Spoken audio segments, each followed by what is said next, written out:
Hi, welcome back to our online retreat, the Wheel of Life retreat. Xin chào mừng các bạn quay trở lại với khóa tu trực tuyến, khóa tu bánh xe luân hồi. And I'd like to welcome Xiaoping, Và tôi muốn chào mừng Xiaoping, Joe Xiaoping, and thank her for translating today. Dù Xiaoping và cảm ơn cô ấy về việc phiên dịch hôm nay. So we're on session 8. Chúng ta đang ở phần 8. The name of this session is What It's Like to Live in the Bardo. Tên gọi của phần này là Sống như thế nào trong trạng thái trung ấm. And the picture we're using for this class Bức tranh chúng ta đang sử dụng cho lớp học này is a burnt black tree trunk. là một thân cây màu đen bị cháy. And we'll explain more about that later. Và chúng ta sẽ giải thích thêm về phần đó sau nhé. So I think at first most of us know the word Bardo. Vì thế tôi nghĩ đầu tiên hầu hết chúng ta đều biết về từ Bardo. Par means in between. Ba nghĩa là trung ấm. And Bardo means the state in between. Và Bardo nghĩa là trạng thái trung ấm.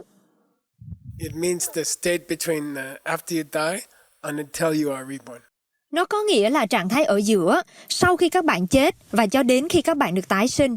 So we're continuing with this idea of how lousy is life. Okay? Vì vậy chúng ta sẽ tiếp tục với ý tưởng này về cuộc đời này tồi tệ như thế nào được chứ? And we have trouble all through our life.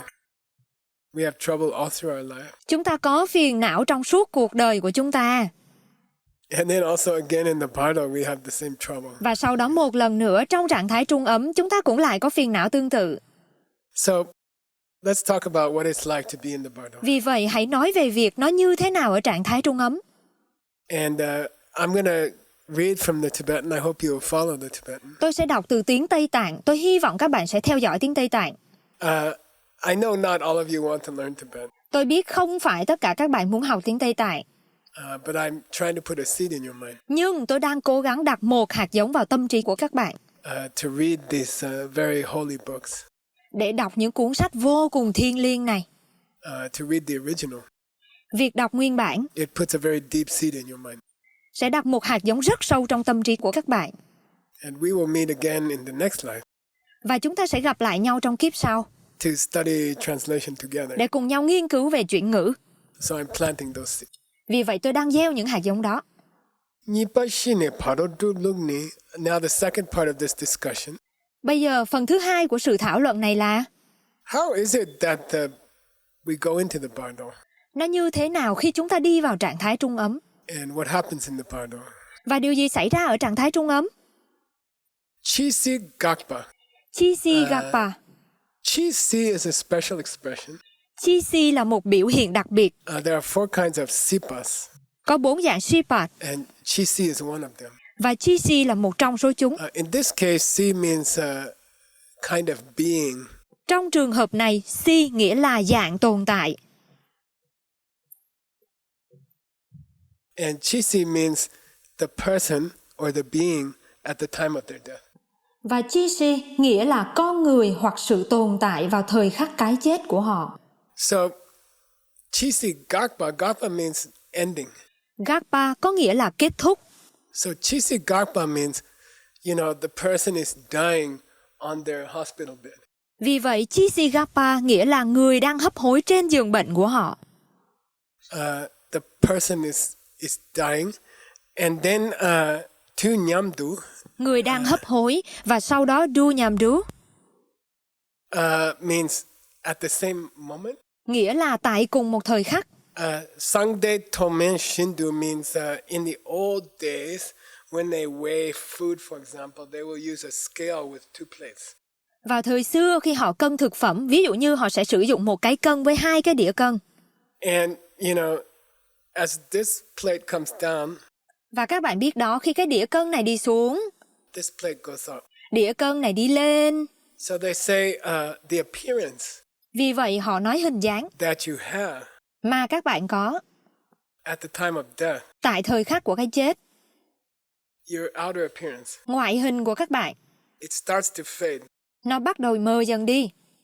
And at the same time, another appearance starts to come in. Và tại cùng thời điểm hình dáng khác bắt đầu xuất hiện. And you take the appearance of the person in the bottle. Và các bạn có hình dáng của người trong trạng thái trung ấm. So your face, your body start to change.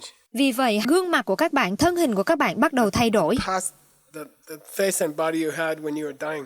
Gương mặt và thân hình các bạn đã có khi các bạn hấp hối. It's replaced by the face and the body that you're going to have in the body. Được thay bằng gương mặt và thân hình mà các bạn sẽ có trong trạng thái trung ấm. And that Bardo person's appearance. Và hình dáng của người trong trạng thái trung ấm đó. Here it says, Ngunduki sipe sukchente. It matches the appearance of the person before. Ở đây nói nó khớp với hình dáng của người trước đó. And this is a very confusing idea. Đây là một ý tưởng rất rối rắm. And many people misunderstood it. Okay. Và nhiều người hiểu nhầm được rồi. Oh, when I die Khi tôi qua đời and I go to the Bardo, và tôi đi đến trạng thái trung ấm, my appearance will be the appearance of the person before. hình dáng của tôi sẽ là hình dáng của người trước đó. But it means the appearance of the person before your next death. Nhưng nó có nghĩa là hình dáng của người trước cái chết tiếp theo của các bạn. So that means the appearance you're going to have in your next life. Vì vậy điều đó có nghĩa là hình dáng các bạn sẽ có trong kiếp sống sau. So the appearance that you take on in the Bardo, Vậy nên hình dáng mà các bạn có khi ở trong trạng thái trung ấm it's related to who you are going to be after you come out of the Bardo. liên quan đến người các bạn sẽ trở thành sau khi các bạn ra khỏi trạng thái trung ấm. So here it says, Kewa chime luki chiyip chendu drup. You take on a body of that is related to the body you're going to have when you come out of. Ở đây nói rằng các bạn có một cơ thể liên quan tới cơ thể các bạn sẽ có khi các bạn bước ra khỏi trạng thái trung ấm. Ngunduki sipa shepeten. And here he clarifies. He says, by the way, when the scripture says the being of the time before, Ở đây Ngài ấy làm rõ, Ngài ấy nói nhân tiện khi kinh nói sự tồn tại của thời gian trước đó. it means the being you're going to be for a whole lifetime before you die in the next lifetime. Nó có nghĩa là sự tồn tại mà các bạn sẽ có trong suốt cả một kiếp sống trước khi các bạn qua đời vào kiếp sống tiếp theo. Kachi ki shimbote sembe kapki number dang chejek jinda yopashin. So some people say Vì vậy một vài người nói, the dead person người chết looks like how they in the Bardo they looked like the person they used to be. trông giống như họ thế nào ở trong trạng thái trung ấm, họ trông giống như người mà họ từng là. Then Bardo la dead dukbe and they sit in the Bardo. Và họ ngồi trong trạng thái trung ấm. And you can send them messages and they will reply, with even written messages to you. Và các bạn có thể gửi cho họ những thông điệp và họ sẽ trả lời, thậm chí ngay cả những thông điệp bằng văn bản. And in America, we have some. Và ở Mỹ chúng tôi có một vài thầy bói. And you go to them, you say, I want to talk to my father who died. Và các bạn đi tới họ và các bạn nói, tôi muốn nói chuyện với người cha đã qua đời của tôi. Then they kind of have trick way to write letters and they say, oh look, he wrote your letter. Và họ kiểu như có những cách mánh khóe để viết thư cho các bạn và nói, ôi nhìn kìa, ông ấy đã viết một bức thư cho bạn. Sok Jun Yin here says they're all fake. Tất cả đều là giả. So he says, be careful of these like fortune tellers. Rồi Ngài ấy nói rằng hãy cẩn thận với những người như là thầy bói này. Some of them just making money. Một vài trong số họ chỉ đang kiếm tiền thôi. And they are making fake letters from your relatives who died. Họ đang tạo ra những lá thư giả từ những người thân đã qua đời của các bạn. But you can see a Bardo being and you can talk to them. It's possible. Nhưng các bạn có thể nhìn thấy một thân trung ấm và các bạn có thể nói chuyện với họ, điều đó có thể. Denda Reni Tongwa Sikyang says it's possible you could see your relative in the Bardo. It is possible. Điều đó là có thể, các bạn có thể nhìn thấy người thân của các bạn ở trong thân trung ấm, điều đó là có thể. And it's also possible that someone who looks like your relative in the Bardo is not really your relative in the Bardo. Và cũng có thể là ai đó trông giống người thân nhưng thực sự không phải là người thân của các bạn trong thân trung ấm. Mi mayin ki shimbu sungne jikten pelpa luarche. This is a kind of spirit being. Đây là một loại linh hồn. It's kind of ghost. Đó là một loại ma. And they like to take the appearance of your relative. Và họ thích làm hình tướng người thân của các bạn. And they trick you. Và họ lừa các bạn. Mila means Milarepa. Mila có nghĩa là Milarepa. A very, very famous meditator from about 1,000 years ago. Một thiền sư rất nổi tiếng từ khoảng 1.000 năm trước. And there's a story in his 100,000 songs. Và có một câu chuyện ở trong hàng trăm ngàn bài ca của ngài ấy. Which is, in Tibetan is Gorbum, which means 100,000 songs. Mà ở trong tiếng Tây Tạng là Gobum và có nghĩa là hàng trăm ngàn bài ca. Then there's a story there about how he met someone's father from the Bardo. Và có một câu chuyện về việc ngài ấy gặp cha của ai đó từ thân trung ấm như thế nào. And he guided that person. Và ngài ấy đã hướng dẫn người đó. And apparently there was also some ghost in the story who was imitating that person. Và một cách rõ ràng cũng có một vài hồn ma trong câu chuyện đang bắt chước người đó. And I'd be interested if any of you guys listening, you could read those 100,000 songs of Milarepa. Tôi sẽ rất vui nếu các bạn có thể đọc hàng trăm ngàn bài ca của ngài Milarepa. It was translated into English a long time ago by somebody named Garma C.C. Chung. Chúng đã được chuyển ngữ sang tiếng Anh rất lâu trước đây bởi một người có tên là Garma C.C. Chung. The name he translated 100,000 is a mistake. Cái tên ông ấy dịch 100.000 là một sai lầm. Yeah, he made a mistranslation. Vâng, ông ấy đã mắc một lỗi dịch sai. In the title. Ở trong tiêu đề. So, for example, Sung Bum doesn't mean 100,000 books. Vì vậy, ví dụ Sung Bum không có nghĩa là 100.000 cuốn sách. It just means a collection of books. Nó chỉ có nghĩa là một bộ sưu tập những cuốn sách. But generally the translation I think is not so bad, and maybe some of you guys can find this story. Nhưng nói chung thì bản dịch cũng không quá tệ và có lẽ một vài trong số các bạn có thể tìm thấy câu chuyện này. It's not 100,000 stories, but it's a lot, and I don't have time to read the whole thing, but you guys can read it. Nó không phải là 100.000 câu chuyện nhưng nó là rất nhiều và tôi không có thời gian để đọc tất cả, nhưng các bạn có thể đọc nó. Thế na Bardo ni wambokun sama. So a Bardo being really does have eyes, ears, nose, everything complete. Vậy nên một thân trung ấm thực sự có mắt, tai, mũi và mọi thứ hoàn chỉnh. Ngunshe Yopa means abhisnya. They have the ability they have special mental abilities. Ngunse Jupa nghĩa là họ có những năng lực tinh thần đặc biệt. For example, they can understand all languages. Ví dụ họ có thể hiểu tất cả các ngôn ngữ. And they have Zutru. Zutru means they can do miracles. Họ có Jutru, nghĩa là họ có thể làm phép thuật. For example, they can walk through walls. Ví dụ họ có thể đi xuyên qua những bức tường. They can travel millions of miles in an hour. Họ có thể di chuyển hàng triệu dặm trong 1 giờ. And Buddhism says that's how new planets are populated, actually. That's how people came to this world. Trong đạo Phật nói đó là cách những hành tinh mới thực sự được hình thành và cách con người đến với thế giới này. So worlds are countless, beginningless, and people move from one to another one a million miles away and they populate it. Vậy nên những thế giới là vô số, không có khởi đầu và mọi người di chuyển từ một nơi đến nơi khác xa 1 triệu dặm và họ cư ngụ tại đó. Then that ability to walk through walls. Và khả năng đi xuyên những bức tường đó. It's very interesting. If the wall is part of a temple. Nó rất là thú vị nếu bức tường là một phần của ngôi đền. Or a holy place like, Bodh Gaya. Hoặc là một nơi thánh địa như Bồ Đề Đạo Tràng.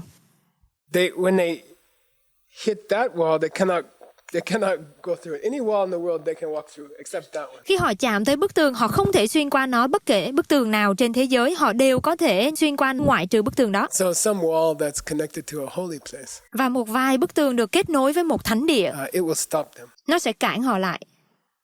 And the skin at the back of a woman's womb is the same. Và da ở phía sau tử cung của phụ nữ cũng vậy. Kanglaan matokpa means they can't go through. Họ không thể đi qua. And They get stuck there. Họ bị kẹt ở đó. And that's where many of them are reborn. Và đó là nơi rất nhiều trong số họ được tái sinh. Next, Pabongko Rinpoche describes the physical appearance of these beings. Tiếp theo, Ngài Pabongka Rinpoche mô tả hình tướng vật lý của những sự tồn tại này. So we said they take on the appearance that corresponds to their next. Vậy nên chúng ta nói rằng họ có hình tướng tương ứng với lần sinh tiếp theo của họ. That doesn't mean if they're going to be reborn as a very tall guy, that during the bardo they look like a very tall guy. That's not what it means. Điều đó không có nghĩa là nếu họ được tái sinh thành một chàng trai rất cao, rằng trong suốt trạng thái trung ấm họ trông giống một chàng trai rất cao. Đó không phải là ý nghĩa của nó. It means what kind of rebirth they're going to take. Nó có nghĩa là loại tái sinh mà họ sẽ nhận. You can tell it from the appearance in the bardo. Các bạn có thể nói từ trong hình tướng ở trạng thái trung ấm. So he gives here some examples. Vì vậy, Ngài đưa ra một vài ví dụ. Yawa yida tundo depe la mi. He gives 5 examples. Ngài đưa ra 5 ví dụ. Person in the hell realms. Người ở trong các cõi địa ngục. Person who becomes a hungry ghost. Người trở thành một con quỷ đói. Person who's going to become an animal. Người sẽ trở thành một súc sinh. Person who's going to be a pleasure being in the desire realm. Người sẽ trở thành chư thiên ở trong cõi dục giới. And a human. Và một con người. Okay, what do they look like in the body? Họ sẽ trông như thế nào ở trong thân trung ấm? Me rim shin means if we start one by one to tell you from the bottom, meaning from the hell realm. Me rim shin có nghĩa là nếu chúng ta bắt đầu từng cái một để nói với các bạn từ dưới lên, nghĩa là từ cõi địa ngục. Dong tum me tsikpa means people in the bardo who are going to be reborn into the hell realms, their body looks like the stump of a burnt tree. Tông thùm mê sikpa, nghĩa là người ở trong trạng thái trung ấm sắp bị tái sinh ở các cõi địa ngục. Thân thể họ trông giống như gốc cây bị cháy. If you're going to be born as a hungry ghost, nếu các bạn sắp bị tái sinh thành một con quỷ đói, your body looks like water. Thân thể các bạn sẽ trông như là nước. If you're going to be born as an animal, nếu các bạn sắp bị tái sinh thành một súc sinh, your body looks like smoke. Thân thể các bạn sẽ trông như là khói. If you're going to be a pleasure being or a human in the desire realm, Dupei la mi, nếu các bạn sắp trở thành chư thiên hoặc người ở cõi dục giới. You have a body that looks like very fine gold. Các bạn có thân thể trông như vàng ròng. Sukhambe pardo karpo yula. If you're going to be born into the form realm, maybe you did those 4 meditations, right? Nếu các bạn sắp được tái sinh trong cõi trời sắc giới, có lẽ các bạn đã thực hiện 4 bài thiền này rồi đúng không? Your body will be like shining white color. Cơ thể các bạn sẽ giống như một màu trắng sáng. In the bardo. Trong thân trung ấm. Sukme du kewana pardo me. But if you're going to be born into the formless realm, nhưng nếu các bạn sắp được tái sinh ở cõi trời vô sắc, there is no part. Không có thân trung ấm. Because you're not going to have a body. Bởi vì các bạn sẽ không có cơ thể. So it's interesting if I die here, sitting here. Vậy nên nó rất thú vị nếu các bạn chết, nếu tôi chết ngồi ở đây. And I will go immediately into my mental body. Và tôi sẽ ngay lập tức đi vào cơ thể tinh thần. Right here. Ngay ở đây. Okay, and that's where the formless realm is. Và đó là nơi của cõi trời vô sắc. Wherever I die. Nó ở bất cứ nơi đâu mà tôi qua đời. But otherwise, nhưng nếu không, kind of the purpose of the bardo, mục đích của trạng thái trung ấm is to travel from the place you die to the place you're going to be born. Là di chuyển từ nơi các bạn qua đời đến nơi mà các bạn sắp tái sinh. It could be 1 meter. Nó có thể là 1 mét. It could be millions of miles. Nó có thể là hàng triệu dặm. And it takes the same time. Và nó mất cùng một khoảng thời gian. Okay, the next paragraph says, Migewa chepe parsini. Được rồi, đoạn tiếp theo nói. Parsi means, again, si means the person. Par means in the bardo. So parsi means the person in the bardo. Si nghĩa là người, ba là trong trạng thái trung ấm, nên ba si có nghĩa là người trong trạng thái trung ấm. If generally speaking, they were not a very nice person their whole life. Nói chung nếu họ không phải là một người rất tốt suốt kiếp trước của họ. They look like kind of darkness. Họ trông giống như là bóng đêm, được chứ? And that's their appearance. They look like dark, black. Và đó là vẻ bề ngoài giống như bóng tối màu đen, like night. giống như ban đêm. But the bardo of a person who was a good person their whole life. Nhưng trạng thái trung ấm của một người mà đã là người tốt trong toàn bộ cuộc đời họ. Nambukapo means they look like white silk. Nambukapo có nghĩa là họ trông giống như lụa trắng. Dawa dan Chepa, Seminawa, they look like the white moonlight at night. Họ trông giống như màu trắng, ánh trăng vào ban đêm. Padusese means, well, how long do these beings live for? Padusese có nghĩa là trạng thái này sẽ tồn tại trong bao lâu? Sungsu Mangyang, there's many different scriptures say different things. Sung Sun Mang Giang có rất nhiều những cuốn kinh khác nhau nói những điều khác nhau. Most of those scriptures are incorrect. Hầu hết những cuốn kinh này là không chính xác. There's one in particular called they translate as Tibetan Book of the Dead. Có một cuốn đặc biệt được gọi là họ dịch là cuốn sách Tây Tạng của người chết. Bardo Tongdo. Bardo Tongdo.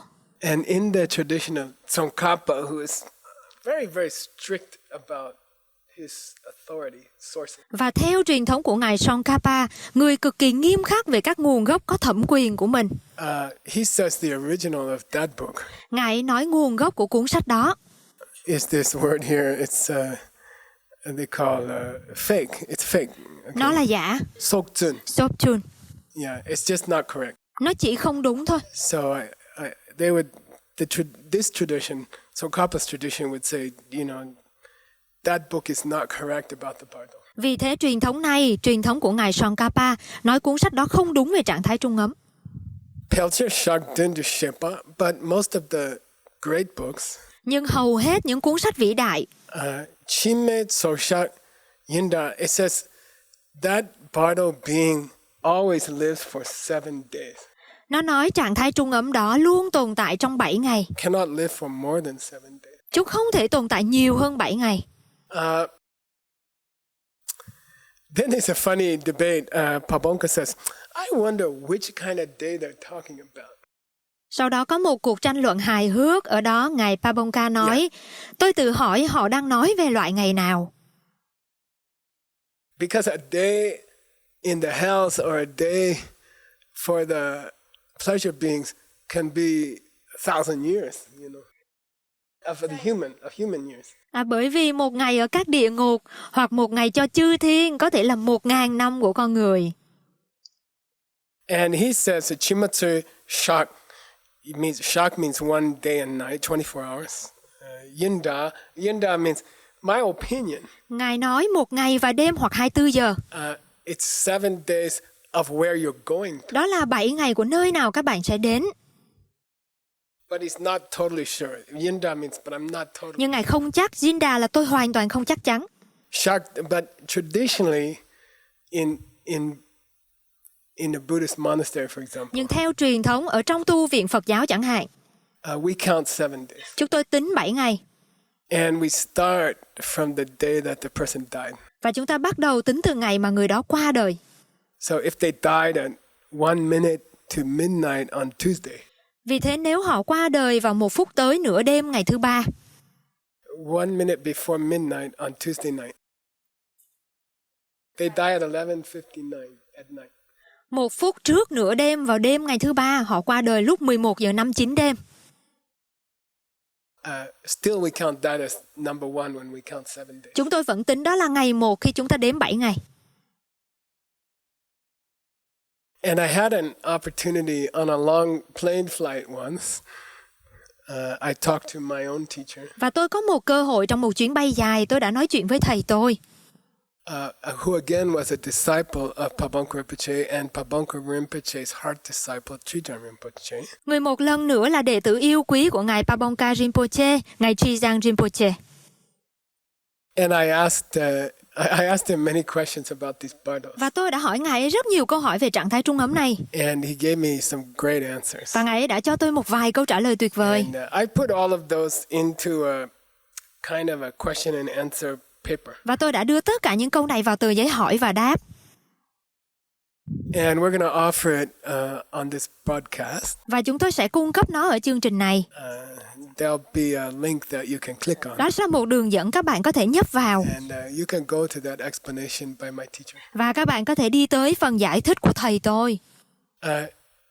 Shakduni chi, then they will die after 7 days. Shakduni chi, sau đó họ sẽ chết sau 7 ngày. Then either they go to the life they're supposed to go to, or they come back to another bottle for 7 more days. Sau đó hoặc họ đi tới cuộc sống mà họ phải đến, hoặc họ quay trở lại một trạng thái trung ấm khác thêm 7 ngày nữa. Or less. Right? Hoặc ít hơn.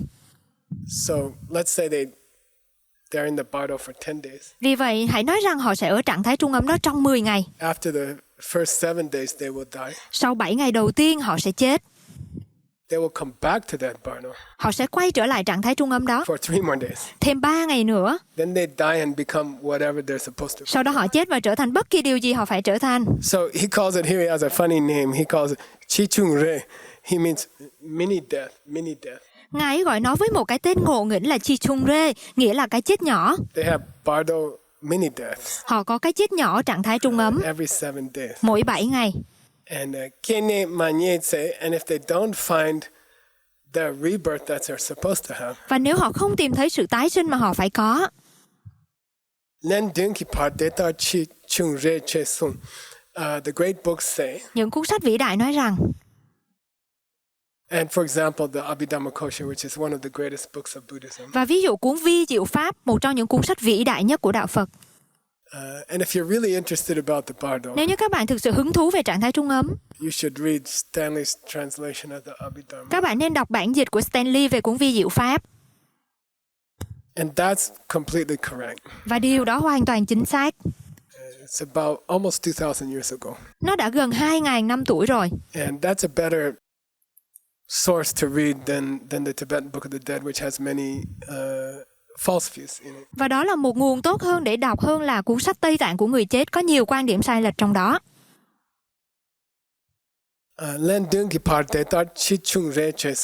Those great books say you will have maximum 7 mini deaths. Những cuốn sách vĩ đại đó nói các bạn sẽ có tối đa 7 cái chết nhỏ. Yeah, the Abhidhamma. Vâng, cuốn Vi Diệu Pháp. So you must take your rebirth within 49 days. Vì thế các bạn phải tái sinh trong 49 ngày. Counting the day of the death as the first day. Tính ngày chết như là ngày đầu tiên. That's why traditionally we do those Chang Chok prayers. Đó là lý do tại sao theo truyền thống chúng ta làm Chang Chok, những lời cầu nguyện đó. Reminding Grandpa of all the good things he did. Nhắc nhở ông về tất cả những điều tốt đẹp ông đã làm.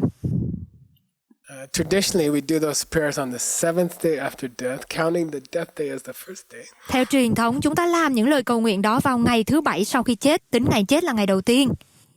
And then again on the 49th day. Và sau đó một lần nữa vào ngày thứ 49.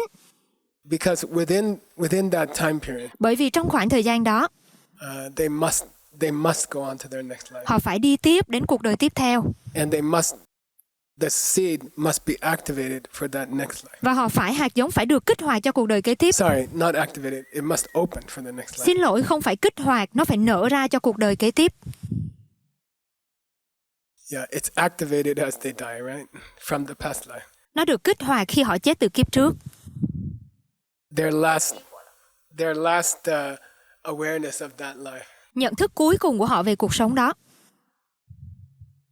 And then it actually opens at the end of the bardo. Và sau đó nó thực sự nở ra vào cuối cùng của trạng thái trung ấm. And they are born into their next life. Và họ được sinh ra trong cuộc đời kế tiếp theo của họ. Now,